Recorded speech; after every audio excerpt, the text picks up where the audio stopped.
10,000ની લાંચથી રોકડના mini mountain સુધી ED પહોંચી। 15,000નો પગાર મેળવનાર મંત્રીના પીએસના નોકર પાસેથી મળ્યા 30 કરોડ। નોટોની ગણતરી હજુ ચાલુ। ઈડીએ સોમવારે રાંચીમાં 9 સ્થળો પર દરોડા પાડ્યા હતા, જેમાં એન્જિનિયરો અને રાજનેતાઓના ઘરનો સમાવેશ થાય છે। ઝારખંડ સરકારના ગ્રામીણ વિકાસ મંત્રી આલમગીર આલમના પર્સનલ સચિવ સંજીવલાલના નોકરના ઘરેથી 30 કરોડ રૂપિયાની વધુની રોકડ મળી આવી છે। નોટોની ગણતરી હજુ ચાલુ છે। આ રોકડ મોટી બેગમાં રાખવામાં આવી હતી। જહાંગીર પીએ સંજીવલાલનો નોકર છે, જેના ઘરેથી રોકડ મળી આવી હતી। જ્યાં દરોડાની કાર્યવાહી ચાલી રહી છે તેવા 2 વિસ્તારોના નામ સામે આવ્યા છે।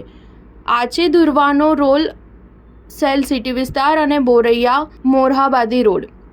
એવા અહેવાલ છે કે જે લોકોના ઘર પર ઈડી દ્વારા આજે દરોડા પાડવામાં આવ્યા છે તે તમામના ભૂતપૂર્વ ચીફ એન્જિનિયર વિરેન્દ્ર રામ સાથે સંબંધ છે। ઈડીએ માત્ર વિરેન્દ્ર રામ કેસને લઈને કાર્યવાહી કરી છે। રાંચીના સેલ સિટીમાં રોડ કન્સ્ટ્રક્શન ડિપાર્ટમેન્ટના એન્જિનિયર વિકાસ કુમારના ઘરે દરોડા પાડવામાં આવ્યા છે। ઈડીએ 2 વર્ષ પહેલા ગેરકાયદે માઇનિંગ કેસમાં દેશભરમાં દરોડા પાડ્યા હતા।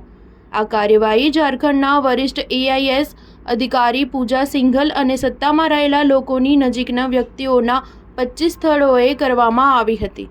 સ્ટાર ન્યૂઝ 7 હંમેશા સચ્ચાઈની સાથે।